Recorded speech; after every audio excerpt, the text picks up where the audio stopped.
Hi everyone. We're going to graph y equals e to the x.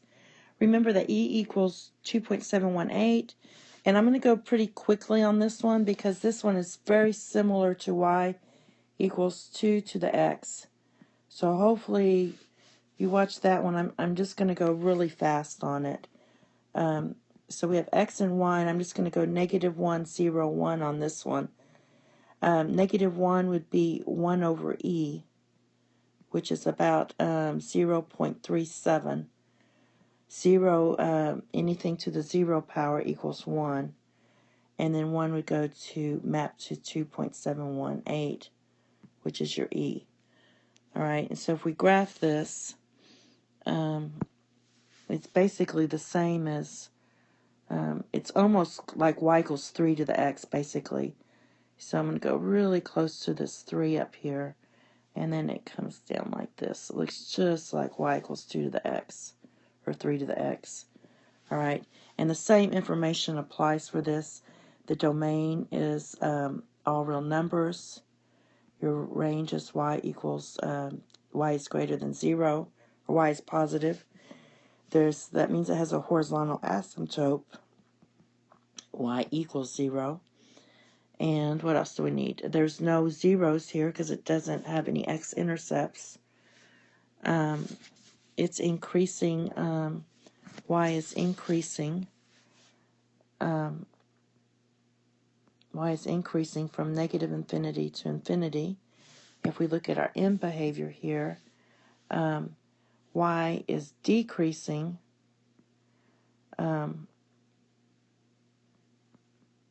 is going to negative infinity when x is going to negative infinity. This is negative infinity, infinity here.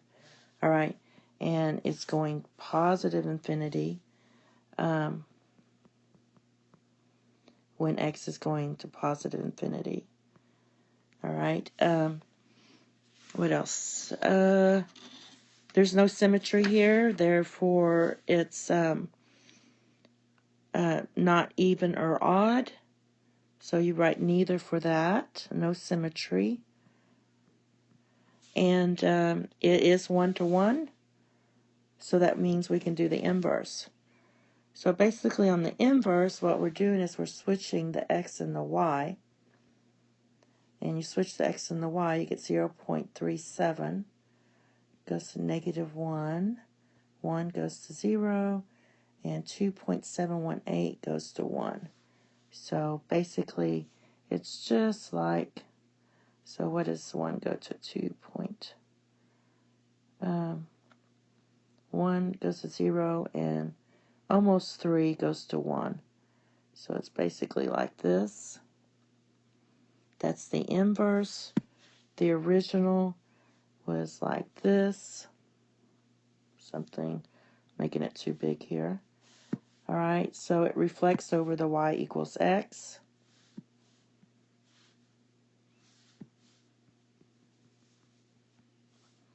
This is f, y equals x, e to the x.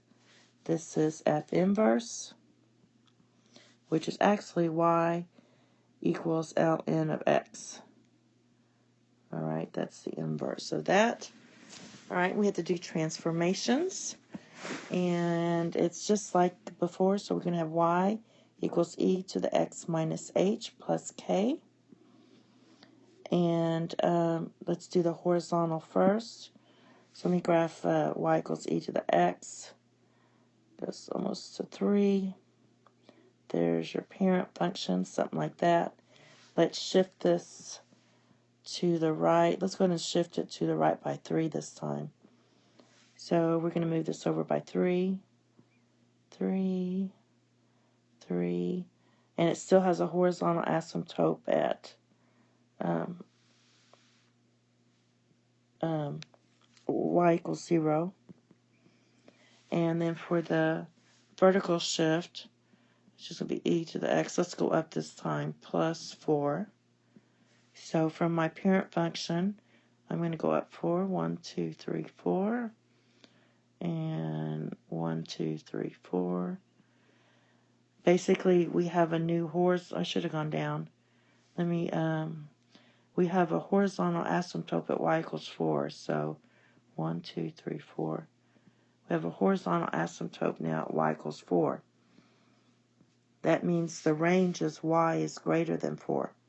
Why did I put x? Y equals 4. Y is greater than 4, sorry.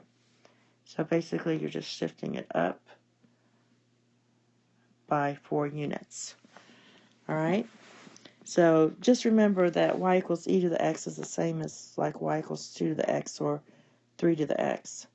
Because basically what you can say is, if you have problems with the e, just remember it's really y equals 2.718 to the x. Okay? And that's all of this one. The next one we're going to do is the common log and the natural log. Thank you and have a nice day. Bye-bye.